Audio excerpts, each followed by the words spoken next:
चलिए स्टार्ट करते हैं। ध्यान दीजिएगा, हिंदी में आपका टॉपिक पूरे ये है। सबसे पहले आपको हिंदी में सारे चैप्टर के नाम के साथ कवि का नाम याद होना जरूरी है, ठीक है। आपको पेपर का पैटर्न तो मालूम ही होगा आराम से। आज हम टॉपिक करते हैं एक्सप्लेनेशन पूरे स्टोरीज को। पहले मैं उल्टा चलूंगा आज, क्योंकि सीधा से मैंने बहुत सारी चीज कंप्लीट करा चुका ऑलरेडी। कविता का पार्ट मेरा मोस्ट प्रॉब्ली 3 से 4 बार रिवाइज हो चुका है। आज मैं चालू करूंगा यहाँ से लेकर, ठीक है। पहले रिपीट करता हूँ कौन कौन सा क्वेश्चन वेरी वेरी इंपॉर्टेंट है। वो मैंने आपको पीडीएफ सेंड कर दिया है। मैं एक बार क्वेश्चन रीड कर देता हूँ जो आपको याद करने हैं, जो एग्जाम में श्योर इस बार आएंगे ही आएंगे। पहला क्वेश्चन है नीचे से, कमनासा की हार नामक के शीर्षक को अपने शब्दों में लिखो। शीर्षक की सार्थकता, सबसे पहले क्या बोलोगे बेटा? शीर्षक की सार्थकता। कमनासा की हार, कमनासा की हार को किसने लिखा था? डॉक्टर शिव प्रसाद सिंह ने। अच्छा, जब भी कोई भी क्वेश्चन चाहे किसी भी चैप्टर का, क्या क्या पूछ सकता है सर? एक शीर्षक पूछ सकता है, उद्देश्य पूछ सकता है, हाँ ये 2 क्वेश्चन है, और एक सारांश होता है। क्या होता है? सारांश जो होता है कहानी का संपूर्णता लिखना पड़ता है। ये शीर्षक अलग होता है, उद्देश्य। ये 3 क्वेश्चन अलग है। इस तीनों क्वेश्चन को एक दूसरे से मिला नहीं सकते आप। तो पहले मैं तीनों क्वेश्चन, मैं कोई एक चैप्टर को लेके नहीं बता रहा हूं, मैं तीनों चैप्टर का स्टार्टिंग आपको 5 लाइन, कोई भी टीचर स्टार्टिंग 5 लाइन पढ़ता है। शीर्षक में क्या लिखो? शीर्षक उस आईने के समान होता है। क्या बोलोगे? शीर्षक उस आईने के समान होता है जिसपे संपूर्ण कहानी या संपूर्ण कहानी प्रतिबिंबित होती है। सिंपल सा पहला लाइन यही मिलेगा टीचर को, तो टीचर आपको 4 से ज्यादा मार्क्स देगा, वो सोचेगा। अदरवाइज कुछ और लाइन मिलेगा, टीचर मार्क्स नहीं देगा। क्यों? वो पूछा है कि जांच अभी जारी है क्यों ना रखा गया, कमनासा की हार ही नाम क्यों रखा गया। मतलब इस पूरे कहानी को पढ़ के होता है ना, टाइटल तुम दो, तो टाइटल जो तुम दे रहे हो वो ऐसा टाइटल क्यों है, टाइटल कैसा होना चाहिए। शीर्षक उस आईने के समान होता है जिसमें संपूर्ण कहानी प्रतिबिंबित होती है।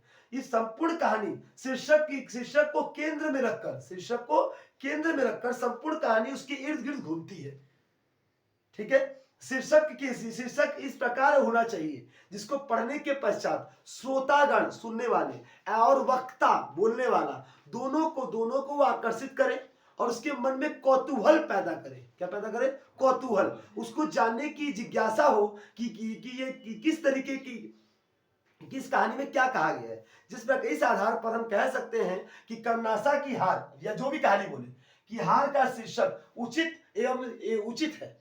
सिंपल बोला, उचित है, क्योंकि संपूर्ण कहानी कमनासा नदी के चारों तरफ घूम रही है। कहानी का प्रारंभ होता है कमनासा नदी में आए बाढ़ के कारण, नई डीप पे चढ़े पे उठान आने के कारण लोग गांव के गांव डूब गए हैं। लोग, ये हर साल कमनासा की नदी में बाढ़ आती है, वो कई लोगों को अपने अपने ये मौत की घाट में उतार देता है। कमनासा की नदी के चारों तरफ संपूर्ण कहानी घूमती है, और अंत में कमनासा की नदी की हार होती है, क्योंकि जो पुरानी जो सोच थी, पुरानी सोच को खत्म करके नई सोच को लाया गया, और नदियों में बांध बनाकर इसको रोकने का प्रयास किया गया। इस पूरा पौराणिक परंपराओं को तोड़कर नई परंपराओं का निर्माण हुआ, लोगों की सोच को परिवर्तित किया गया। इस आधार पर हम कह सकते हैं कि संपूर्ण कहानी कमनासा की नदी के इर्द गिर्द घूम रही है। इस आधार पर हम कह सकते हैं कि ये कविता, इस कहानी का, या इस कहानी की एकांकी का, निबंध का, चाहे जो भी हो, निबंध तो निबंध, कहानी है तो कहानी, एकांकी है एकांकी का, ये शीर्षक एवं सार्थक एवं उचित है। केवल एक पन्ना, कभी भी शीर्षक और उद्देश्य 1.5 पन्ने से तक मत जाना। एक पन्ना का मतलब गिन के 10 लाइन, 10 से 12 लाइन लिखना, कम लिखना, सही लिखना। ज्यादा लिखने से आगे का टाइम भी जाएगा, और ये 2 कभी बड़ा नहीं होता। शीर्षक छोटा सा है, आपको जस्ट क्या बोलना है, वर्ड समझ में आया। मैं लिखा हुआ एक क्वेश्चन आपको भेज चुका हूं, कैसे आपको लिखना, लिखा हुआ है, उसको याद कर लीजिए। लेकिन मैंने जो बोला है स्टार्टिंग वही करना। किसी को कोई दिक्कत है, अगर नहीं समझ आया बोले तो रात में बैठ के मैं लिख के भेज दूंगा आपको, रिवाइज करने के लिए। क्या बोला मैंने, फिर से बोलता हूं। शीर्षक उस आईने के समान होता है।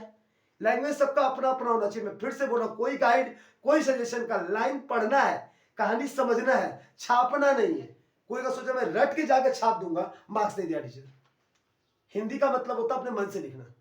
सिंपल सा शीर्षक किसी भी चैप्टर का सेम, मैं कोई चैप्टर हटा नहीं रहा हूं, मैं जस्ट बता रहा हूं एग्जाम में लिखना क्या है कल आपको।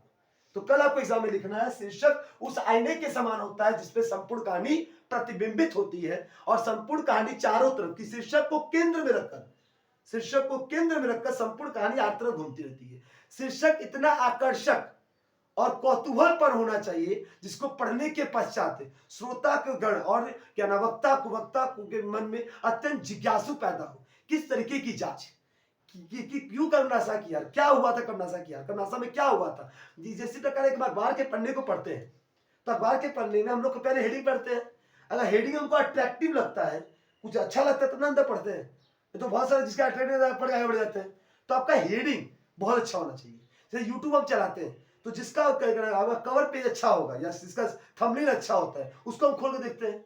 जैसे बहुत सारा थंबनेल रहता है तो जो कवर पेज अच्छा नहीं रहा ना बेटा तो कोई पढ़ता नहीं। उसी प्रकार से कहानी, निबंध और उपन्यास किसी में भी उसका शीर्षक अगर श्रोता को जिज्ञासा पैदा ना करे, कोई कौतूहल पैदा ना करे तो उस कहानी को पढ़ने के प्रति उसकी जिज्ञासा पैदा नहीं होती। इसलिए हम कह सकते हैं कि शीर्षक अत्यंत महत्वपूर्ण है किसी भी कहानी, निबंध, उपन्यास को लिखने के समय।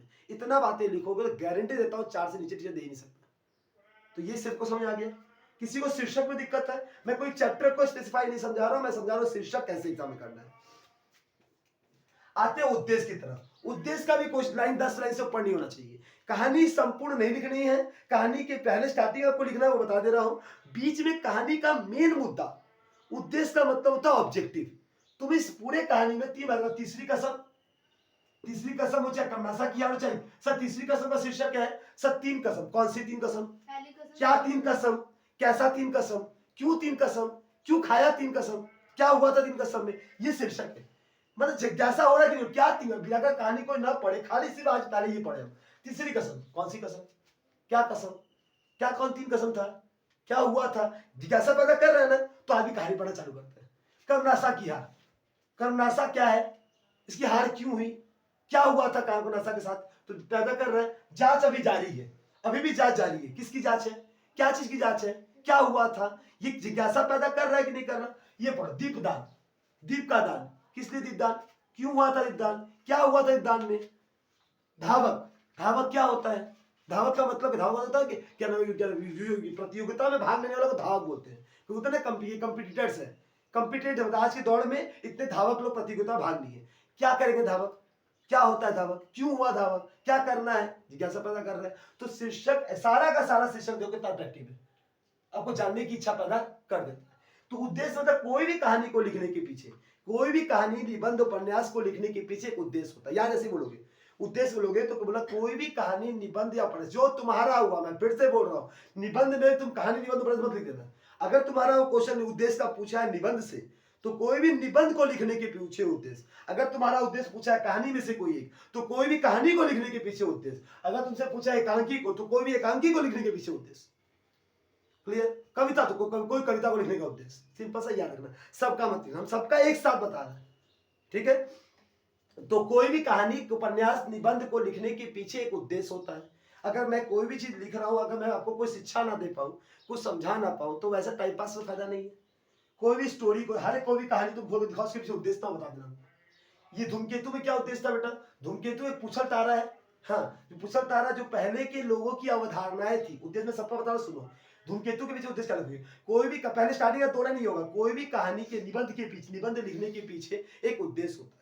उद्देश्य उस कहानी को पढ़ने के पश्चात, कहानी के अंत के पश्चात लोगों को एक सही शिक्षा और सही ज्ञान और नया उपदेश दे, जिससे उसके जीवन में आने वाले समय में उस चीजों से वो आगे बढ़ सके। उद्देश्य उस चीज को हमें बहुत अच्छे से समझाता है कि हमें आगे जीवन में क्या करना चाहिए और लोगों को सही शिक्षा और सही नीति के तहत आगे बढ़ने में प्रेरणा पैदा करता है। इस आधार पर हम ये कह सकते हैं कि धूमकेतु कहानी का उद्देश्य लोगों में पौराणिक जो डर की भावना थी, जो अंधविश्वास की भावना थी, उसे दूर करने के पीछे वैज्ञानिकों ने महत्वपूर्ण भूमिका निभाई। धूमकेतु के बारे में सबसे पहले किसने बताया था? Henry, Halley. इसीलिए से हेली का धूमकेतु भी कहते हैं।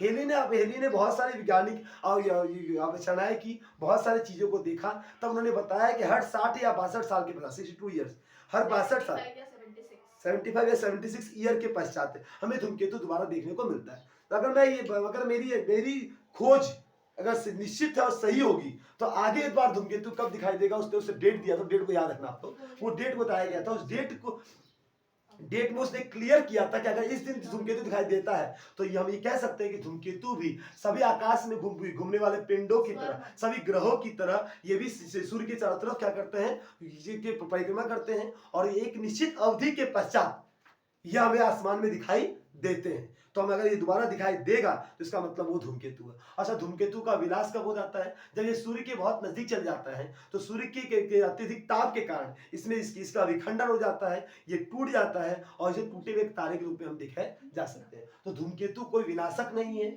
ये इसके आने से कोई विनाश नहीं होता और लोगों को सही उद्देश्य मिल जाने के कारण हम कह सकते हैं कि इस धूमकेतु के द्वारा हमें पौराणिक चीजों से एक नए ज्ञान मिला। हमें मालूम चला ये कॉमेट है, हाँ, जिसके द्वारा हम इसके बारे में जानकारी हमें प्राप्त हुई। इस कहानी में कहते हैं धूमकेतु का उद्देश्य एकदम सटीक और नहीं है।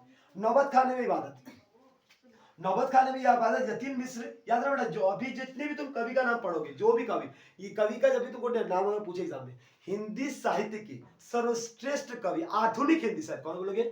ये सारे आधुनिक हिंदी साहित्य के कवि है। कोई भी कबीरदास नहीं है, कहीं तुलसीदास नहीं है, कहीं सूरदास नहीं है। तो वो लोग कौन से युग के कवि थे बेटा? वो भक्तिकालीन कवि थे, ठीक है। लेकिन अभी यहाँ पर जो भी तुम लिखो बोलोगे आधुनिक युग के सर्वश्रेष्ठ कवि। क्या बोलोगे? आधुनिक युग के सर्वश्रेष्ठ। हम कहानी का निबंध बता रहा हूँ। आधुनिक, ये सारे के सारे कवि कौन है बेटा? आधुनिक युग के सर्वश्रेष्ठ कवि है। और कवि जब आप पूछेगा किस पाठ से लिया कवि कौन है, पहले अपने बुक का ना हिंदी पाठ संचय, क्या बोलोगे? प्रस्तुत पंक्ति हमारे पाठ्य पुस्तक हिंदी पाठ संचय के धूमकेतु नामक निबंध से लिया गया है। इसके कवि हिंदी साहित्य के सर्वश्रेष्ठ कवि और आधुनिक हिंदी साहित्य के सर्वश्रेष्ठ कवि गुणाकर मूले जी है। ये लिखने के पैराग्राफ आप चेंज करोगे। कभी भी शीर्षक की सार्थकता बोले या कवि का नाम पूछे तो पूरा ये 2 लाइन लिखना पड़ेगा आपको। किस किताब से लिया गया है और किस चैप्टर से लिया गया, चैप्टर में वो कौन सा खंड है, निबंध है, एकांकी है, कहानी है कि उपन्यास है, कि काव्य है, कि पद खंड है, कि गद्य खंड है, ये बताने के पश्चात और आधुनिक साहित्य के सर्वश्रेष्ठ कवि में इनका नाम लिखना पड़ेगा। कोई दिक्कत है क्या? किसी को उद्देश्य लिखने में किसी को कोई दिक्कत है? कोई भी उद्देश्य आप लिख पाएंगे, कोई भी उद्देश्य। मैं फिर से बोला, कोई भी उद्देश्य। तीसरा क्वेश्चन एग्जाम आ सकता है सारांश। सारांश के रिलेटेड एग्जाम में कुछ अगर मान लो तीसरा क्वेश्चन आपको दिख रहा क्वेश्चन में, सर शीर्षक नहीं पूछा, दिख रहा उद्देश्य नहीं पूछा, उसके बाद कुछ भी लिखे, कुछ भी लिखे, केवल किसको छोड़ के? चरित्र चित्रण। किसको छोड़ के? अगर चरित्र चित्रण को छोड़ दिया गया, किसको छोड़ दिया गया? चरित्र चित्रण को। इसके अलावा कुछ भी लिखे आप सारांश छाप दिए। सिंपल 4 ही क्वेश्चन होते हैं हिंदी में, कोई भी लॉन्ग क्वेश्चन आएगा 4 ही क्वेश्चन आएगा।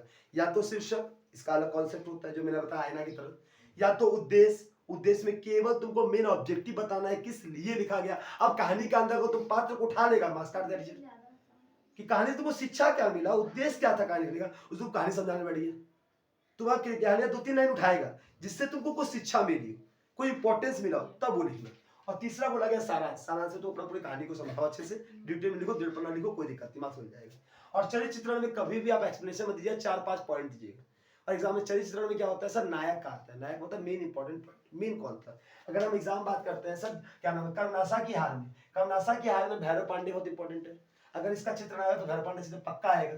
तो पहले क्या बोलोगे? एक आदर्श भाई, मैं क्या नाम है, एक आदर्श पुत्र, माता पिता के मरने के पश्चात अपने भाई को अपने बेटे के समान पाला पोसा, हाँ। और क्या नाम है, क्या नाम, अपाहिज होने के पश्चात भी दिल की क्या नाम, हिम्मत का रखा हुआ, एक पैर से अपाहिज होने के पश्चात भी अपने हिम्मत से कभी अपने आप को कमजोर नहीं समझा। माता पिता के मरने के पश्चात उसे पौत्रिक संपत्ति कुछ नहीं मिली, पौत्रिक केवल कर्ज मिला, केवल क्या मिला? कर्ज।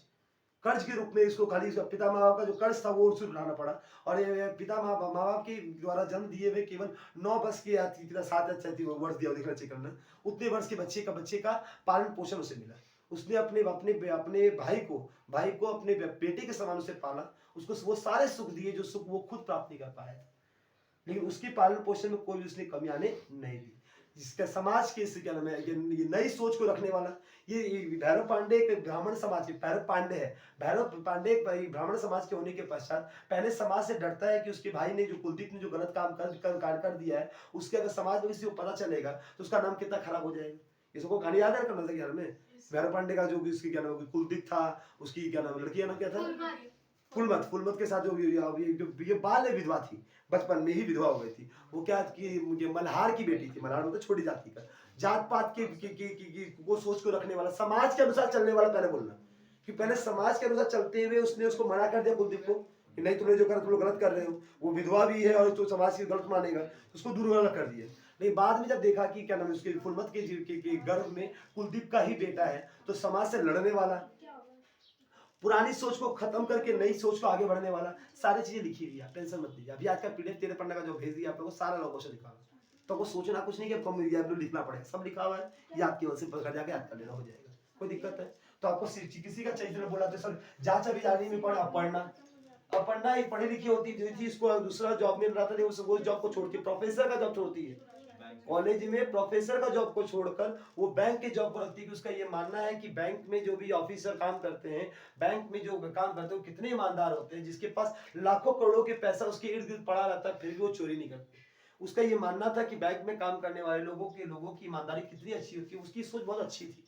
लेकिन समाज का एक नियम होता है कि एक महिला को किसी भी जगह पर एक सुरक्षित का अनुभव नहीं मिल पाता, क्योंकि समाज में उनके बड़े ऑफिसर लोगों ने जब उसके साथ एक अच्छे से बात करने का प्रयास किया, उसकी बात करने का प्रयास किया, वो समाज से कटना चाहती थी, वो उनके साथ रिलेशन से या बातें करना अच्छी नहीं समझती थी, तो वो लोगों ने इसे इसको फंसाकर उस पद से हटाने के लिए या उसके ऊपर कोई गैर जमाना काम करने के ऊपर उसको यहाँ से हटाने का प्रयास करते हैं। तो ये समाज में एक महिला के लिए एक बहुत बड़ा वंचित रहता है कि वो कहीं भी जाती हैं तो उनको एक समस्या के सामना करना पड़ता है पुरुष नामक भेड़िया से।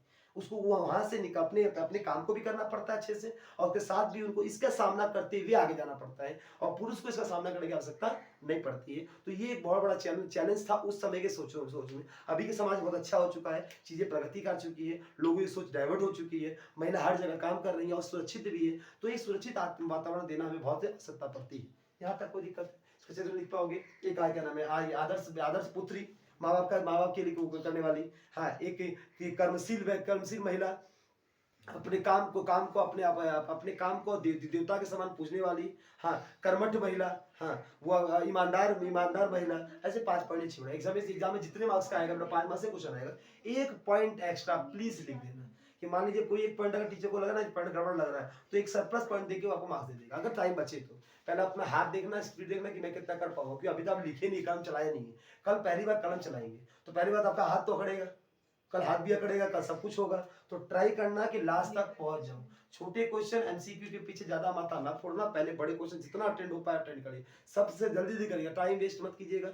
हम पहले से बता रहे हैं, टाइम बिना वेस्ट किए अपना पूरा अच्छे से लिखने का प्रयास कीजिएगा, ठीक है। आगे बढ़ता हूँ। मैंने बोला चेतना हो गया आपका, तो मैंने बोला इसमें कौन सी कहानी आपको क्लियर नहीं, जांच अभी जारी है, कहानी नहीं समझ आया। अपर्णा वाला केस है, कौन सा केस है? अपर्णा बैंक में काम करने वाली महिला थी, ठीक है, वो अपने काम कर रही थी, लेकिन जो बड़े साहब जो थे उन्होंने उसकी क्या नाम है, शाम के लिए पार्टी में उसको रोका गया था। लेकिन उसका ये मानना था कि बैंक एक मंदिर के समान होता है, वहां पे लोग अच्छे वाला काम करते हैं। लेकिन रात के समय जब उन्होंने शराब या किसी चीज को निकाला तो उसको देख के वहां से भाग जाती है। हाँ, तो फिर लोग बड़े साहब लोग अपना पान समझते हैं इसको, और उसकी जब ये छुट्टी लेती है किसी बाहर जाने के लिए, लेकिन वहां जा नहीं पाती, उसके माता पिता तबीयत खराब हो जाता है। तो अगले दिन पैसा लेकर वापस आ ही रही थी देने के लिए, तो उसके ऊपर एक जांच लगा जाता है कि इसने झूठ बोला, इसने झूठ बोल के कहीं जाने का काम किया, पैसा लिया, नहीं पैसा वापस दे नहीं रही है, लेकिन पैसा देने के लिए आ ही रही थी। इसके ऊपर इतनी सारी जांच रख दी जाती है। मतलब कहने का मतलब सिंपल सा ये, बड़े जो पोस्ट पे बैठे लोग वो दूसरे को दबाने का प्रयास करते हैं। अगर उनका मनमाना काम नहीं होता है तो वो किसी के भी पद को छीनने में तो उन्हें संकोच नहीं करते, चाहे वो उसके ऊपर फैमिली डिपेंडेंट हो चाहे फैमिली डिपेंडेंट ना हो। दूसरा कमनासा कि यार भैरव पांडे वाला कहानी सबको मेरे साथ क्लियर होगा कि मैंने एक स्टोरी पूरा अच्छे से एक लाइन पूरा एक्सप्लेन आपको किया हुआ था। भैरव पांडे रहता है जो क्या नाम है, एक भारत का एक ब्राह्मण समाज का रहने वाला बहुत अच्छा व्यक्ति रहता है। एक पैर से भाई होता है, लेकिन अपने भाई को बेटे के समान पालता है माता पिता की मृत्यु के पश्चात। वो उसके खान पान शिक्षा इच्छा सबकी तरफ ध्यान देता है। लेकिन कुलदीप जो होता है वो अपने पड़ोस में रहने वाली मल्लाह की बेटी और बाल विधवा से प्रेम करने लगता है। उस प्रेम के को जब भैरव पांडे देख लेता है तो वो कर्नासा की नदी के किनारे उसे एक पड़ाका जोर से थप्पड़ मार देता है। इसी मार के कारण वो डर के मारे वो क्या कर देता है, वो गांव छोड़कर भाग जाता है। और जब बाद में भैरव पांडे पता चलता है कि फुलमतिया भी क्या नाम है गर्भवती हो चुकी है, तो उसको ये पता था कि भैरव जो बच्चा है वो उसका घर का कुलदीपक है। भैरव पांडे उसने ये कहता है कि हो सकता है कि कुलदीप कमजोर होगा, इसलिए वो अपने बच्चे को अपनी पत्नी को छोड़ के भाग गया, लेकिन मैं कमजोर नहीं हूं, मैं समाज में स्वीकार करता हूं कि मतलब नई सोच को मानने वाला। पुरानी समाज के प्रति अपने लोगों को मारने के पीछे सोच इसकी नहीं थी। उसकी मानना था कि कमनासा की नदी के उफान को मैं तभी गिरा सकता हूँ, कमनासा की नदी दूध मुए बच्चे की बलि लेकर शांत होने वाली बनेगी। पहले की सोच बहुत गलत थी कि समाज जब पाप आता है तो नदी में उफान आता है, जब मैं यहाँ के पापी को डाल दूंगा नदी में, नदी चला जाएगा। तो कुछ समय के लिए पहाड़ी पर आता है, बांध बना दीजिए, पानी ऊपर ना आ सके। ये सोच को उन्होंने क्या किया, लोगों को नई सोच की तरफ आगे बढ़े। पहली बार कमनासा की नदी को हारना पड़ा और बिना किसी की बलि लिए उसे वापस जाना पड़ा। यहाँ तक कोई दिक्कत नहीं। तीसरी कसम चैप्टर में बताया गया है कि सर वो तीन जो कसम ले खाता है, हाँ, कि कभी बांस की लंदी ला देगा, ठीक है, कभी क्या नाम है दूसरा कसम क्या था, किसका? तीसरी कसम, पहला बांस की लंदी, पहला चोर बाजारी करना। अच्छा पहले चोरी का माल, इसकी चोरी का माल ला देगा, पुलिस पकड़ेगा उसको, दूसरा भागना पड़ता है, चोरी का माल नहीं ला देगा। दूसरा बांस की लद्दी लाने से क्या होता है, बाघ का पैर निकला रहता है, तो किसी को लग गया तो हाथ से उसको पकड़ के लोग मार दिया था। तीसरा कि वो क्या, बाजार वाला लोग बाजार बंद होते हैं, नाचने वाली को नहीं बांध देगा, नाचने वाली से प्रेम करने लगता है, बाद में वो उसके साथ थोड़ा हंसमुख से रहती है, आदमी उसको छोड़ के चल जाती है, उसको लगता है कि नहीं मैं इसी के बाद नहीं। ये तीन कसम दिया, तीन कहानी बहुत लंबा सब दिया है, ये अटेंड मत करना, जितना भी करो कुछ लिखने लायक नहीं है। लॉन्ग में अटेंड करना, कमनासा की हार पक्का है, कमनासा की हार या तो तीसरी यही करना है, ये आएगा, ये श्योर है। कमनासा की हार पे भैरवपाड़ा चित्र में आएगा, या तो कमनासा की हार का उद्देश्य है, तो कमनासा की हार श्योर है, तो प्लीज इसको अच्छे से पढ़ लीजिएगा। और तीन कसम क्या है इसको याद रखना, मान लीजिए बुरा वक्त है ये नहीं आया, तो तीन कसम क्या थी, उस तीन कसम को अगर पढ़ के एक्सप्लेन कर पाएंगे तो तब काफी है। या तो उसका अच्छे से पूछ सकता है तुम्हारे बारे में।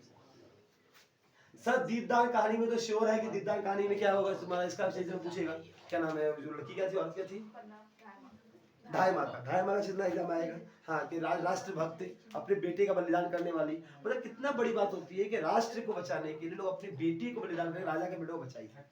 ऐसे समाज हमें कभी देखने को नहीं मिलेगा। तो इसमें बताया गया, इसमें कोई कहना तुम्हारा जो मारने वाला जो व्यक्ति था उसका भी पूछ सकते एग्जाम में, तो कहानी जब पढ़ाया उसको रिवाइज कर लीजिएगा, मजा आ जाएगा। धावक चैप्टर आपको नहीं लिखना होगा कि धावक वाला आपको अच्छे से याद भी नहीं होगा, क्योंकि यहाँ पर जो वहाँ पे दिखाया गया है कि किस प्रकार एक धावक मतलब होता है जो होता है ना कि रेस को दौड़ने वाला, मतलब होता है ना कि उसको होता है एक होता है एक यूथ जो किसी अपने किसी चीज धावक, संसार में सब धावक है, आप सब धावक है। आपने एग्जाम पे क्या करना है, पास होने के लिए पढ़ाई कर रहे हैं, तो आप केवल जीतना नहीं चाहते, आप चाहते हैं ईमानदारी से जीतना। कोई व्यक्ति ईमानदारी से जीतने की प्रेरणा करता है, और इस पर बताया गया है कि इसकी यहाँ के जो इससे कौन बड़ा मेन करते हो, कौन इसमें नाम बता बोल दिया, भंबलदा इतने वर्षों तक दौड़ लगाता है, लेकिन दौड़ में आज तक कभी जीता नहीं है, फिर भी वो अंत समय लास्ट होता है, फिर भी वो लास्ट तक उस दौड़ को कंप्लीट करने का प्रयास करता है। वो कभी वो जिस चीज को रखता है कि मैं जीतूं, हो सकता है कि मैं कभी भी अपना 100% दूंगा। तो ऐसी सोच रखने वाले धावक के लिए लोग कहते हैं कि आप कभी इस कहानी का उद्देश्य समझा जाता है कि हमें कभी भी हार नहीं मानना चाहिए। जो व्यक्ति मन से हार मान लेता है वो हार जाता है, और जो व्यक्ति दिन प्रतिदिन लगा रहता है, चाहे वो लास्ट हो, चाहे वो फर्स्ट हो, चाहे वो बीच में कहीं भी हो, बस आपको अपनी मेहनत की तरफ लगना चाहिए और मेहनत करते रहना चाहिए, एक ना एक दिन आपको सफलता जरूर मिलती है। नमक कहानी में दिखाया गया है किस प्रकार से हिंदुस्तान पाकिस्तान के बीच में लोगों की जो ऊंच नीच की जो भावनाएं थी, लेकिन समाज में सर ये सरकारें में जो ऊंची होती है वो होती है, लेकिन लोगों में ऐसी भावना नहीं है। महाराज पाकिस्तान में जब हिंदुस्तान पाकिस्तान का बंटवारा हो गया था, तो किसी एक महिला का परिवार वहां रह गया था, तो लाहौर कभी वहां मिलने जाती रहती है, हाँ, तो वो यहाँ से यहाँ पे एक महिला थी जो लाहौर में उसका परिवार था, वो पार्टी से भारत में आ गई, तो उससे मिलती है, तो उससे बोलती है कि तुम मुझे, और उसको अपनी माँ के प्रति उसका प्रेम दिखाई देता है, तो उसने बोला मुझे केवल लाहौरी नमक ला के दे देना। जब वो अपने परिवार पास जाती है, उसका भाई पुलिस का अच्छा ऑफिसर रहता है, तो उसको बोलती है नमक, तो मुझे लगा कि नमक को यहाँ से वहां ले जाना गैर कानूनी है, लेकिन वो ये बोलती है कि मैं नमक को छुपा के डॉक्टरी में छुपा लेती है, लेकिन जब क्वेश्चन आ जाती है तो खुद मन में आता है कि मैं छुपके से क्यों ले जाऊँ, प्रेम का सौगात है, मैं सबको बता के ले जाऊंगी, मैं छुपके नहीं ले जाऊंगी। जब ऑफिसर को बुलाती है तो यहाँ दिखाया गया किस प्रकार से हर व्यक्ति को अपनी मातृभूमि के प्रति प्रेम है, हर व्यक्ति के प्रति सौगार्द है, हर व्यक्ति के प्रति एक दूसरे के प्रति भावना इतनी अच्छी है कि वो कभी किसी का बुरा नहीं चाहता, तो अंत में उसको जाने के लिए अनुमति दे देता है। तो इससे वो प्रेम को दिखाया जाता है कि सब लोगों में ऐसी भावना नहीं, क्योंकि कसम ऑफिसर बांग्लादेशी था, उसको बांग्लादेश का रहने वाला था, ये पाकिस्तान में पोस्टिंग किया हुआ था उसका कस्टम ड्यूटी में। तो मतलब सबको अपने देश के प्रति, अपने नमक के प्रति, अपनी चीजों के प्रति प्रेम की भावना दिखाई जाती है। चप्पल कहानी में तो एक आदर्श गुरु के बारे में दिखाया गया है, और एक आदर्श गुरु के एक इसका चप्पल कहानी में एग्जाम में पक्का इसका कवि का नाम पूछेगा, अलग से जरूर पूछता है कि कावुटुरी वेंकट नारायण राव, क्योंकि नाम ही बहुत खतरनाक है, हाँ, स्पेलिंग गलत होती है जीरो कर देगा, इसलिए स्पेलिंग को प्रैक्टिस अच्छे से करना, छोटा हो बड़ा हो अच्छे से देखना। कावुटुरी वेंकट नारायण राव, नाम से समझ आ रहा है बेटा, साउथ इंडियन है, ठीक, साउथ का तमिलनाडु के समय में। चप्पल कहानी के माध्यम से वो ये समझाना चाहता है किस प्रकार एक ये जो रंगैया रहता है, रंगैया का जो क्या रंगैया का कई बच्चे इसकी मृत्यु हो गई थी, एक लौता रमण ही रहता है जो उसका क्या बेटा के रूप में रहता रहता है, और उसकी पत्नी की मृत्यु हो जाती है। तो वो अपने अपने बेटे से बहुत प्रेम करता है, चाहता है कि मैं जिस तरीके से अपना जीवन इसमें काट चुका हूँ, मुझे मेरे बेटे को जीवन ना काटना पड़े। जब वो देखता है कि जो गुरु जी है, जिससे जिस विद्यालय में पढ़ता है, वो उसे अपना मान के उसको अच्छे से पढ़ाते हैं, सब कुछ करते हैं, और उसके पास इतनी धन भी नहीं हो पाता कि अपने बेटे को पढ़ा सके, लेकिन गुरु जी ने उसके बेटे को अपना लिया है, और उसके पढ़ाई शिक्षा को लेकर खाने में जो भी खर्च होता है वो खुद देते हैं। ये रमन के पीछे क्या नाम है, रंगैया के पास जितने पैसे होते हैं वो पैसा कुछ इकट्ठा करता है और अब गुरु जी के हाथ में जाकर दे देता है। और जब उसके मन में ये तसल्ली हो जाती है कि मेरे बेटे का जीवन सुधर जाएगा, मेरा बेटा एक मेरे जैसे जीवन को काटने के लिए नहीं रहेगा, वो उस गुरु जी के आशीर्वाद से वो जीवन को पा जाएगा। जब उसके गुरु जी के चप्पल टूट जाता है, उसको बनाने के लिए आता है, उससे कहते हैं चप्पल की अवस्था पूरी खराब हो चुकी है, तुम नहीं ले लो, लेकिन उससे बोलता है नहीं यार, तो इसको गुरु जी ने बनाने ही को कहा है। तब वो समझता है कि मैं अपने चमड़े को छील के इसको चप्पल बनाऊंगा, लेकिन इनका ऊपर अच्छे बना के दूंगा। और वो कई सालों से चप्पल बनाता है, तो आता है तो उसके अपने हाथ कला पे विश्वास भी था, तो मेहनत से करके पूरा चप्पल को एक नया चप्पल जैसा बना देता है। लेकिन वो अपने घर के अटारी पे रखता है, और दुर्गे क्या नाम है, खुद एक बुरी दुर्घटना के कारण उस चौल में आग लग जाती है। तो उसे ये था कि मेरे घर के सारे सामान जल जाए, लेकिन मेरे गुरु जी के द्वारा बनाया गया जो चप्पल था वो जलना नहीं चाहिए, क्योंकि मेरे बेटे के जीवन को उन्होंने सुधारा है, उनके चप्पल को मैं खराब होने नहीं दूंगा। तो वो अंदर आग जलते हुए आग में अपने घर के अंदर चला जाता है, और उस चप्पल को ले आकर बाहर आया तो चप्पल को ऐसे सामने रख देता है, पूरा बॉडी उसका जल जाता है। लेकिन जब उसको हटाया जाता है, देखा था चप्पल उसका सुरक्षित है। तो अंत में कहा था कि मेरे बेटे को आपने संभाल लिया, मुझे अब कुछ सोचने की आवश्यकता नहीं है। मतलब उसके जीवन में ये था कि मेरे बेटे का जीवन सुधर जाना चाहिए। ये किस प्रकार से दिखाया गया कि आदर्श जो प्रतीक होता है, एक गुरु के प्रति जो भावनाएं होती है, इस भावना को यहाँ बताने का प्रयास इसमें किया गया था। नन्हा संगीतकार यहाँ चैप्टर में बताया गया था कि बेटा किस प्रकार से जो चैंको था, ये बेटा हेनरिक सिंकविच एक अंतरराष्ट्रीय कवि है, भारतीय कवि नहीं है। अंतरराष्ट्रीय मतलब इंडिया से बाहर की कवि है। इन्होंने नन्हा संगीतकार के द्वारा चेंको के माध्यम से दिखाया कि किस प्रकार से बालक पतला दुबला बालक था, पैदा हुआ था तो उसके मरने की अवस्था थी। लोग पादरी को बोला, क्रिश्चियन को बोला इसके पर मरने का, लेकिन जिसको खुदा ने जन्म दे दिया है और बचाने की इच्छा रखा है तो उसको कोई मार नहीं सकता, वो बच जाता है। लेकिन उसकी स्थिति बहुत ही कुपोषण का शिकार के समान जैसा रहता है, लेकिन उसको संगीत के प्रति बड़ा प्रेम होता है। एक व्यक्ति होता है ना, हर व्यक्ति का अपने जीवन में कुछ प्रेम होता है। इसको संगीत के प्रति इतना प्रेम था कि वो संगीत के अलावा कुछ करने की इच्छा उसके मन में नहीं थी, उसको संगीत चाहिए, सिर्फ संगीत चाहिए था। संगीत के अलावा उसकी भावना मन में अंतर्गत कुछ और भावना उसकी पैदा नहीं लेती थी। वो चाहता था कि संगीत के दुनिया में मैं अपने आप को सुरक्षा कर लूं, लेकिन वो इसको वायलिन बजाने का बड़ा शौक था। लेकिन गरीब के घर में पैदा होने का सबसे बड़ा दुख यही होता है कि उसे जो वो चाहता है उसे वो कभी प्राप्त नहीं होती है। तो वो घोड़े के पूंछ के, जो घोड़ा का जो पूंछ होता है उसके बाल से लेकर एक तो लकड़ी का बनाता है, उससे वो संगीत की ध्वनि तो आ नहीं सकती है। लेकिन वो जंगल में जब भी जाता है करने तो चिड़ियों की आवाज या पेड़ों की लहलहाट की आवाज या बच्चा हवा के चलने का, उसमें संगीत का अनुभव करता है। लेकिन जब वो देखता है कि बगल के बंगलों में कई दिनों से मालिक नहीं है, लेकिन वहां पे एक वायलिन था, उसको देख के बड़ा आकर्षित होता है, उसको छूने की भावना रहती है। जब वो छूने के लिए जाता है तो नीचे का कोई चौकीदार था, उसको पकड़ लेता है और उसको चोर समझ के पकड़ के उसको कोर्ट में पेश करता है। और कोर्ट में पेश कर कोर्ट जज ने देखता है कि छोटा सा बालक को सजा क्या दिया जाए, उसको 10 कोड़े मार के छोड़ने का सजा दी जाए। 10 कोड़े मार के अभी बहुत बड़ा होती है, और मारने वाला जो निर्दयी होता है वो उसको कोड़े मारता है। 5-10 अपना चेक कर, हमको कहानी इतना याद नहीं है, हम जस्ट ओवरऑल कहानी दे रहे हैं आपको कि कुछ आपको रिवाइज हो जाए। एग्जैक्ट मारने के लिए एक सजेशन है, गाइड है, किताबें सब कुछ दे चुका हूँ, इतने 10-5 हमको कंफ्यूज मत कर।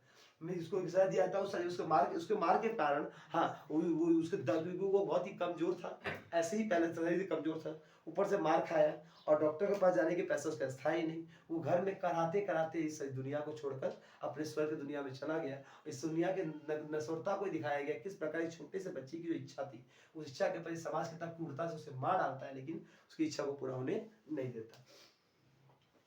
उसने कहा था चैप्टर में बहुत ही प्यारा कहानी है लनासी के बारे में, तो यहाँ लनासी इसलिए बहुत ही प्यारा कहानी। उसने कहा था, इस शब्द भी बहुत खतरनाक है, उसने कहा था।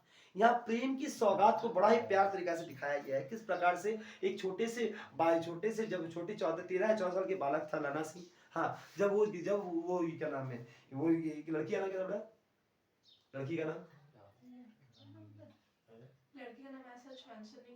अच्छा वो क्या नाम, वो जब अपने मामा के घर आती है रहने के लिए, वो क्या दूध लाने के लिए जब जाती है तो ये भी वहां जब जाता है तो उसको देख के वो बहुत अच्छा उसको लगता है। वो बार बार से तुम्हारी कुड़माई हो गई, वो बार बार एक प्रश्न, तो कुड़माई का होना होता है सगाई होना, मतलब विवाह होना, ये हो गई। तो 3-4 बार उसका जवाब नहीं देती है, क्रोध में आगे बोलती है हाँ मेरी कुड़माई हो गई। ये सुनकर उसे क्रोध आता है। क्रोध में वो जहाज दूध वाला गिरा देता है, बकरी वाला गिरा देता है, गुस्से में सबका काम कर जाता है। हाँ, इस कारण से वो क्रोध में रहता है तो चला जाता है। लेकिन अंत में कुछ कई सालों के पश्चात जब वो क्या नाम है कि जब वो ये क्या नाम है आर्मी के एक सूबेदार का पोस्ट, कौन सा पोस्ट में था, सूबेदार के पोस्ट में वो रहता है। हाँ, तो वो अपने किसी दोस्त के यहाँ पर जब जाता है उसके मिलने के घर में, तो वो देखता है कि उसके दोस्त की पत्नी ही वही लड़की थी जिस लड़की से वो बचपन में पूछा करता था। तो वो जब उसको देखती है तो उसको बहुत दोनों के बीच में एक प्रेम की भावना बात आता है। लेकिन अंत में जब वो बाहर से निकलता है तो उस लड़की ने उस यीशु से कहती है कि मेरे पति और मेरे बेटे की रक्षा कर लेना इस युद्ध, क्योंकि उस समय सैनिक युद्ध चल रहा था।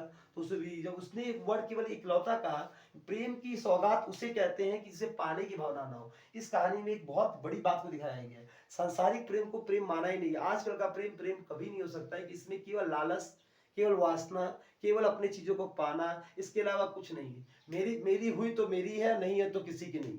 ये खराब है। मतलब किसी के कैरेक्टर को 2 मिनट में धो देना, किसी को कुछ भी कह देना। आजकल का प्रेम कभी प्रेम कहा ही नहीं जा सकता कि पहले की जो प्रेमी किताबों में दी गई है उसको प्रेम को सौगात कहा जाता है। वो लकी से प्रेम करता था, वो उसको नहीं मिली, उसके पश्चात भी जब उसके अपने दोस्त के घर जाता है, उसकी पत्नी रहती है, उसने उससे केवल एक वर्ड कहा कि मेरे बेटे और मेरे पति की रक्षा करना। हाँ, तो ये जब उसने कहा तो अंत में जब युद्ध के में उसके बेटे को गोली क्या नाम है ठंड के मारे बुखार आ जाता है या बहुत कांपने लगता है बड़ी, तो वो अपना जैकेट, अपना पूरा कम्बल जो हर पुलिस को मिलता है कि कम्बल, वो उसे उड़ा देता है, कहता है कि मेरा वहां से आ रहा है, जबकि उसका कुछ नहीं आता है। और अंत में जब युद्ध के दौरान उसको गोली जब लग जाती है, जब उसके पति को सब क्या नाम है चाइनीज लोग या इंडियन आर्मी का बनकर उसको लेकर कहीं चले जाते हैं, तो समझ आता है कि नहीं, उसकी भाषा तो वो दी थी, वो समझ आता है कि वो फंस चुका है युद्ध में। तो वो वहां जाकर उसे बचाकर, और खुद एक गोली से लग जाती है तो उस गोली को छिपा लेता है। और नियम था कि केवल एक व्यक्ति को जिसको बहुत चोट लगा हो उसको हॉस्पिटल जाने के लिए मौका दिया जाता है। तो वो कहता है कि मुझे कुछ नहीं हुआ, मैं एकदम फिट हूँ। जो गोली लगा उसको, वो अपनी जगह पर उसके बेटे को वहां जाने के लिए देता है कि इसको वहां लेके चलिए, इसका तबीयत ज्यादा खराब है। और अंत में जब मृत्यु को प्राप्त होने लगता है तो वो केवल उसके पति को लिए कहता है कि तुम उससे कह देना कि मैं कर दिया जो उसने कहा था। जो उसने कहा था मैंने वो कर दिया। मतलब मैंने उसके बेटे और उसके पति दोनों की जान की सुरक्षा कर दी, और सुरक्षा करने के दौरान मेरी जान चली गई है। मैं जो उसने कहा था मैंने कर दिया। प्रेम उसे कहते हैं कि उसके द्वारा मुख से निकले गए एक बात को भी पूरा करने के लिए वो अपने प्राण के लिए भी 2 मिनट का संकोच न करे। इसे सच्चा प्रेम की परिभाषा को कहा गया है। ठीक कहा गया था। नौबत खाने में इबादत जो कहानी के जो निबंध है आपको सब क्लियर होगा। इसके उसका नाम कौन है कि ये बिस्मिल्लाह खां। बिस्मिल्लाह क्या है? एक बहुत बड़ा सेनाई वादक है। सेनाई की कहाँ से होता है, कौन सा सीख कहाँ मिलता है, सब लोगों को पढ़ लेना चाहिए। देखिए इसे नौबत खाने का में इबादत में बताया गया है कि इस प्रकार से मुस्लिम के जब क्या नाम है मुहर्रम जब आता है तो ये 12 घंटा नॉन स्टॉप करते हुए रोने की आवाज करते हुए पूरे उस इलाके को घूमते हैं। और उस दिन वो कोई दूसरा कोई काम नहीं करते। और शिव जी के मंदिर के वहां बैठ के वो क्या नाम है उपासना करते थे, बजा देते। और खानदानी का परंपरा थे, खानदान में सभी कोई इसके चाचा या उनके अब्बा या सब कोई क्या नाम थे सेनाई के बहुत बड़े थे। लेकिन ये विश्व में सबसे ज्यादा तुमसे पूछा सेनाई के सबसे सुप्रसिद्ध व्याख्या कौन है? नौगिस में याद रखना, बिस्मिल्लाह खां का नाम सर्वोत्तम में रहता है।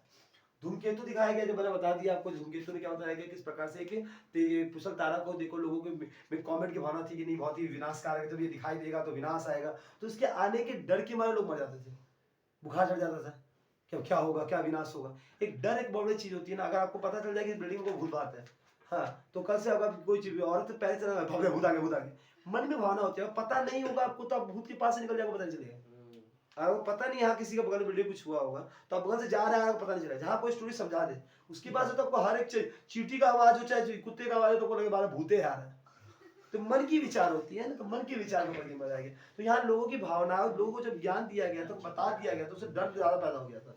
तो उसको दूर करके यहाँ पे क्लियर किया गया कि हेली ने बहुत अच्छा क्लियर किया, बताया था कि ये न्यूटन के समकालीन कवि है, न्यूटन के साथ के कवि है, जिन्होंने गुरुत्वाकर्षण के बारे में न्यूटन ने बताया था। उस समय तो हेली ने भी उनके साथ रहकर उसके बारे में बताया था। और हेली ने जाकर धूमकेतु को बहुत अच्छा सा बन गया, इसलिए हेली का धूमकेतु से कहा जाता है। अच्छा, इसके अलावा मुझे लगता नहीं यहाँ पर किसी को दिक्कत होगा। एक बार नहीं है तो फिर बोलिए, बड़े क्वेश्चन में लिखा देता हूँ। यहाँ तक कोई दिक्कत है बोलिए। 1 मिनट का ब्रेक। कल के एग्जाम के लिए याद रखिएगा, ये इंपॉर्टेंट क्वेश्चन है। आपको अगर एग्जाम में क्वेश्चन है, ध्यान से समझिएगा। कविता से रिलेटेड एक लॉन्ग क्वेश्चन आपको लिखना पड़ेगा, तो सिर्फ 2 क्वेश्चन पढ़ के जाइए। आत्मत्राण का कुछ भी क्वेश्चन आए, आत्मत्राण वर्ड मिल जाए आपको, चुपचाप मूल भाव छाप देना। मूल भाव बोल के आएगा। सर कुछ और लिख कर आया मूल भाव के अलावा क्वेश्चन पैदा ही नहीं हुआ है, वो क्वेश्चन घुमाएगा। लेकिन आत्मत्राण मिला आपको, चुपचाप मूल भाव लिखा हुआ है छाप देना। क्यों आत्मत्राण कविता किसका था? रविन्द्रनाथ टैगोर द्वारा लिखा था। इसको हिंदी में रामधारी सिद्दीकर जी ने किया था, ठीक है।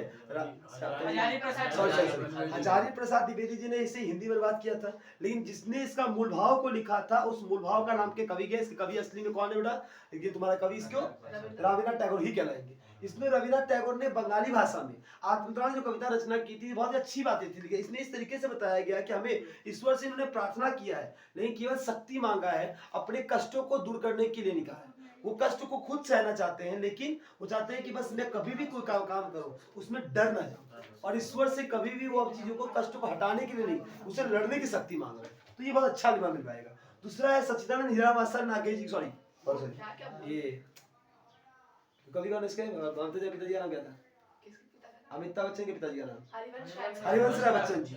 तो नीड़ का निर्माण फिर जो हरिवंश राय बच्चन जी अच्छी रचना है, इन्होंने इस कविता के माध्यम से लोगों में जिज्ञासा की भावना और मरे हुए लोगों को एक नया विवरण दिया। इनकी पहली पत्नी की मृत्यु के पश्चात इनमें खुद जीने की आशा खत्म हो गई थी, लेकिन दोबारा इनके मन में एक नया उषा का सवेरा हुआ और नया किरणें खिली और जीवन में वो आगे बढ़े। और आज के नए अभिनायक अमिताभ बच्चन को धरती में जन्म दिया, जो हम इतिहास में कितना अमर होकर रवान हो गए।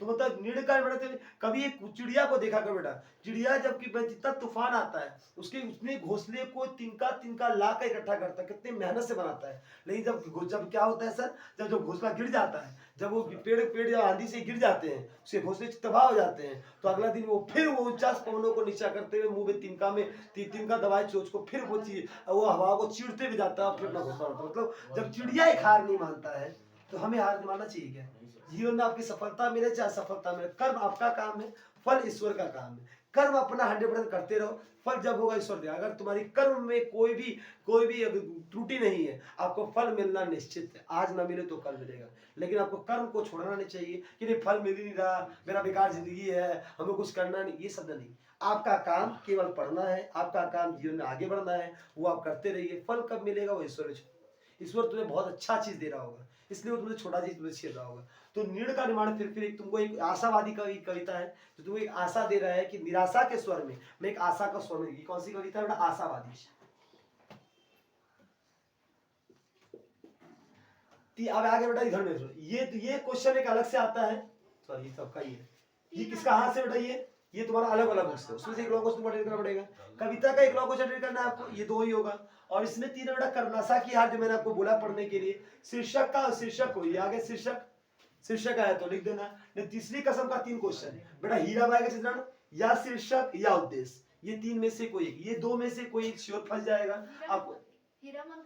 हीराबाई आएगा, हीराबाई ही इधर आएगा। तो हीराबाई चित्रण आपको मैंने 5-6-7 पॉइंट लिख के दे दिया है ग्रुप में, चेक कर लीजिएगा, अच्छे से पढ़ लीजिएगा। उसका उद्देश्य ये पढ़ लीजिए। यहाँ तक कोई दिक्कत किसी को? यहाँ तक एकदम क्लियर हो चुका है। तो मैं अगर बात करूँ सर सत्य या इसका कि आपको जहाँ तक याद करवा दूं, तो सर 1 मार्क्स के 17 तो आपके एमसीक्यू आने वाले हैं। वो 17 एमसीक्यू आपको तभी बनेगा सारे चैप्टर आपका अच्छे से पढ़े होंगे, एक लाइन पढ़े होंगे, इसके अलावा कोई उद्देश्य नहीं है इसको अटेंड कर पाने का।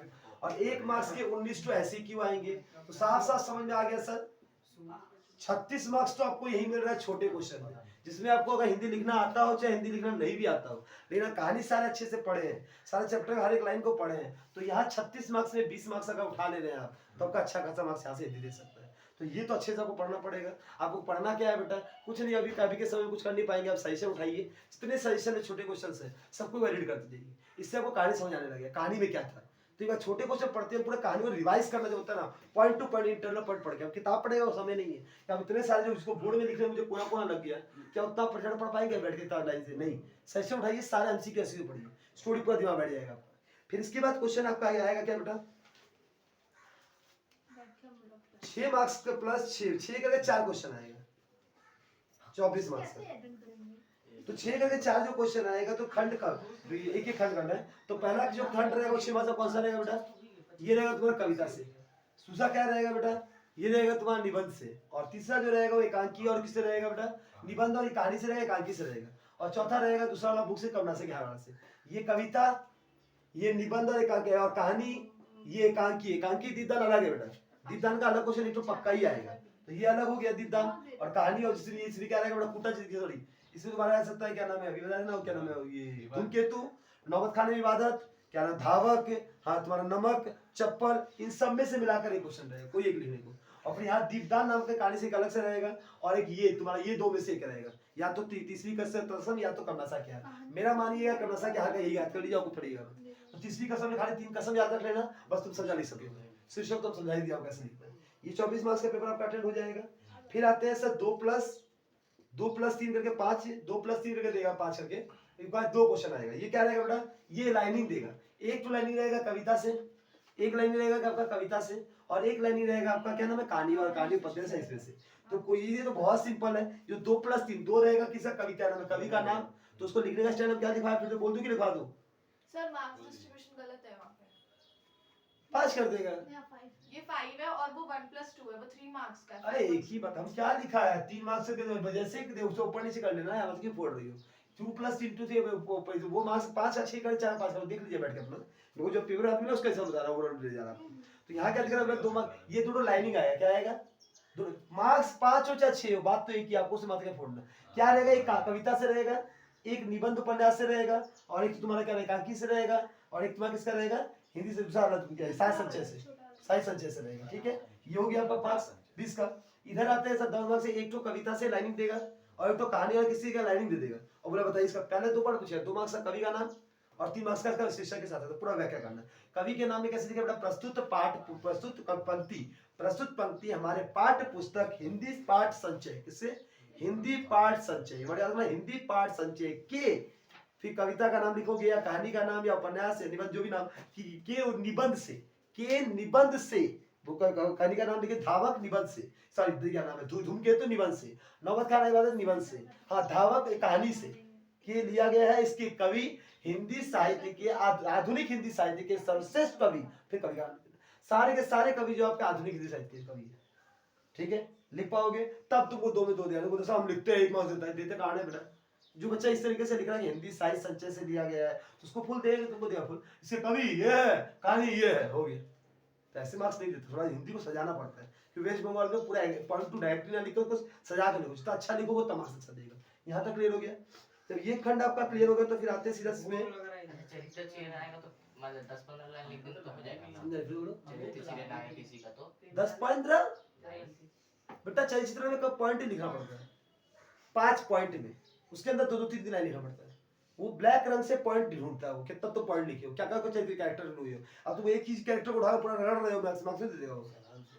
तुमसे पूछता है कि इसके बारे में क्या पता है, यहाँ पूछ ले, हीरा बाई का चित्रण क्या है, नाचने वाली, ठीक है, लोग अच्छी वक्ता, लोगों से हंसमुख से बात करने वाली, सभी का ख्याल रखने वाली, ठीक है, हाँ अपने काम को अपने देवता के सामने पूजने वाली, पीछे से इसका तो हेडिंग चाहिए इसको ना, हम तो लिख के दे दिया पूरा हेडिंग, पैसे भी रखा, इसको रीड कर लीजिए अच्छे से, आपको मिल जाएगा हेडिंग प्रैक्टिस से जाना। सर 5 मार्क्स से हिंदी टू इंग्लिश आएगा, English to sorry English to Hindi, अरे 4 भाई यहाँ 4 ही है श्योर, और 10 मार्क्स का एक निबंध है। भैया क्लास 10 में आ गए हो, क्लास 5 6 7 से निबंध लिखते आ रहे हो, मोबाइल फोन का ये सब मूवी का हाँ आएगा, मोबाइल फोन में या तो समय के महत्व हो सकता है, प्रदूषण हो सकता है, छोटा बहुत मुद्दा है, एक कंप्यूटर हो गया, टॉपिक वही देता मेरा प्रिय कवि, हाँ मतलब ऐसा टॉपिक रहेगा जो आपको अच्छे से लिख पाया, तो बस ध्यान से ढूंढ के अच्छे से दूसरा निबंध पढ़ लीजिए अच्छे से बैठ के, उसको तोड़ना, पहला प्रस्तावना है, निबंध को लिखने का तरीका सुनो पहले। निबंध कभी भी चालू करना बेटा, कोई जैसे बोलता है ना, कोई भी चालू करता है इंट्रोडक्शन चालू करते हैं, तो हिंदी में इंट्रोडक्शन बोलता है प्रस्तावना, क्या बोलते हैं, प्रस्तावना।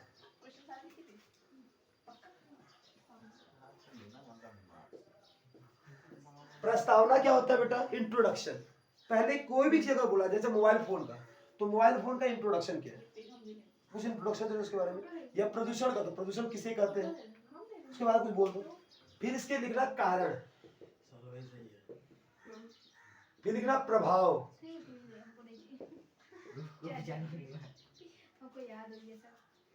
हो गया प्रस्तावना कारण प्रभाव, ठीक है, मतलब प्रस्तावना था कि इंट्रोडक्शन क्या था, फिर इसका क्या क्या कारण है इसके होने का, और उसका प्रभाव क्या पड़ा समाज में, सबसे बड़ा मार्क्स है प्रभाव के लिए, ये 2 का है, ये 2 का है, सबसे ज्यादा मार्क्स प्रभाव का देगा।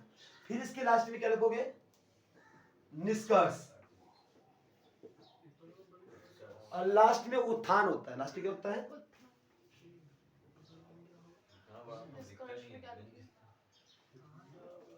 निष्कर्ष मतलब तुम पूरा तुम इसका तुम कारण बता दी, प्रभाव बता दी, इसका निष्कर्ष क्या होगा, तुम अपना उद्देश्य बताओगे क्या करना चाहिए एज पर योर ओपिनियन, कि मुझे क्या करना चाहिए कि इस प्रॉब्लम का अच्छा तुम बीमारी बता दी कि आपको पता है बीमारी हो गया है, अब तेरा देखो अवस्था खराब हो जाएगा, क्या खाली बीमारी बता देना मेरा कुछ मतलब होगा, इसका लास्ट में निष्कर्ष तो दो कि क्या करूं कि अब ये तकलीफ मेरे को ना हो, गलती हो गई है, पाप कर दिए हैं, सॉल्यूशन तो दीजिए, खाली अपनी बीमारी निकाल देंगे। डॉक्टर के पास तुम गए तो बोल रहा है तुम बीमारी है, तुम्हें ये बीमारी हो चुकी है, तुम जा, इसमें तो सॉल्यूशन देता है वो, दवाई देता है, प्रिकॉशन करता है, लास्ट में उत्थान मतलब होता है कि आप किस तरीके से समाज में इसको उत्थान कर सकता हूँ, मैं क्या करूँ, उसको बोलो उद्देश्य बोल देते हैं लास्ट में, ठीक है, उद्देश्य या निष्कर्ष जो मेरा बोल के लिख निकल जाए, डाउट है एक पेज का ना लिखना होगा, नहीं देख पढ़ना क्या मजाक करता है, 10 मार्क्स एक पढ़ना कोई मार्क्स देगा अभी, मिनिमम 2.5 पढ़ना, 2.5 मिनिमम अगर लड़का बहुत छोटा तो 2 पढ़ना चाहिए, इधर 2 पढ़ना, सर 5 मार्क्स तो का बहुत क्वेश्चन बड़ा कितना लिखना है? लिखना पड़ेगा। 5 मार्क्स से एक पढ़ना बड़ा, 5 मार्क्स सर, का एक क्वेश्चन, पढ़ना में नहीं हो पाता है, क्योंकि अगर राइटिंग कैसा है वो डिपेंड करता है, नॉर्मल बात करता हूँ, वर्ड का बात खेल लो तो 500 वर्ड लिखते हैं हम लोग 10 मार्क्स के लिए, और 250 से लेकर 300 वर्ड हम लोग लिखते हैं किसके लिए, 5 मार्क्स के लिए, सर कहानी तो अच्छे से एक्सप्लेन करना कुछ पड़ेगा, ज्यादा एक्सप्लेन मार्क्स नहीं देगा, आप अटेंड नहीं कर एक्सप्लेन तो पाएंगे, करना ही पड़ेगा ना, करना आधा पड़ेगा, करेंगे मार्क्स तो ज्यादा मार्क्स अटेंड नहीं कर कटेगा, तो आधा सकते। करेंगे तो मार्क्स कटेगा ना। अच्छा ये बताइए क्यों ऐसा किया था, क्योंकि ग्रामर इसको देने नहीं था, इसलिए पेपर ऐसा बनाया था ये, मैथमेटिक्स का है ना। हाँ ग्रामर नहीं दिया था इसलिए, ग्रामर लेकिन 10 मार्क्स रहेगा आपको, तो यहाँ का जो मार्क्स देखिए कि एक्स्ट्रा मार्क्स देखिए बढ़ाया ना आप लोग को, सबका मार्क्स काटो 10 मार्क्स ग्रामर के लिए, और ग्रामर आपको बहुत अच्छे से मैंने कहा दिया, वाक्य किसे कहते हैं, कारक किसे कहते हैं, कारक का क्या चीज है, संधि विच्छेद का, समास विग्रह बता दिया था आपको, ये सबसे सिंपल चीज था, तो अच्छे से पढ़िएगा, आप लोगों को लगता है कोई दिक्कत आपको होगा, all the best for your sir exam. Discuss All the for- एक पढ़ता लाभ है सब बाहर दो ब्लॉगिंग कर लेंगे छोटा सा। नीचे आया और और है हाँ तो वही तो बोलते हैं, अपना निबंध देगा, विवर्तन से देगा, तो सब तो कोई करना कैसे है। लिखेगा बता। पता सब वार्तालाप एक क्वेश्चन एक यहाँ तक एग्जाम वार्तालाप पूछ देता है, वार्तालाप का मतलब होता है बात करना, मतलब उधर क्या डायलॉग राइटिंग, तो इस वार्तालाप अटेंड ना करके अटेंड करके लाइव कॉल करके मेरा दिया रिपोर्ट दिया, क्या क्या दिया रिपोर्ट नहीं दिया, न्यूज़पेपर अपने विद्यालय में आयोजित प्रतिवेदन है शायद, समाचार पत्र में हाँ। प्रतिवेदन है ना, हाँ। प्रतिवेदन तो नोटिस होता है, तो आपको क्या करना है जो याद रखना, एक वर्ड होता है हिंदी में इसको बोलते हैं हिंदी में बोलते हैं नोटिस, एक होता है रिपोर्ट, मैं फिर से क्लियर कर देता हूँ, क्लास 11 क्लास 10 में आता है नोटिस, 12 में आता है रिपोर्ट। नोटिस का मतलब होता है कि ये चीज अभी हुआ नहीं है सर, ये फ्यूचर में लिखा है, फ्यूचर टेंस से लिखो या प्रेजेंट टेंस में किसे लिखोगी, और ये हमेशा पास्ट टेंस से लिखना, क्योंकि रिपोर्ट जो बीत गया है उसको तुम बता रहे हो, यहाँ तुम जो होने वाला है उसको बता रहे हो, कि आज आपको नोटिस मिला है कि कल छुट्टी है, 8 नोटिस मिला कि अब कंपटीशन प्रोग्राम होने वाला है, उसमें जो पार्टिसिपेट लेना था टीचर को लिख दो बैठ के, जैसे नोटिस लिखते हैं इंग्लिश में, मतलब सिंपल टू सिंपल फॉर्मेट इसमें लिखना होता है, फॉर्मेट आपको लिखा हुआ है, फॉर्मेट आपको दिया हुआ है, जस्ट आपको रीड आउट इंग्लिश का वो कर लीजिए, कोई दिक्कत सर स्टार्टिंग कैसे आ करें जाना। किसका प्रतिवेदन का, बोर्ड का ठीक है, मुझे बता देता हूँ। कल वार्तालाप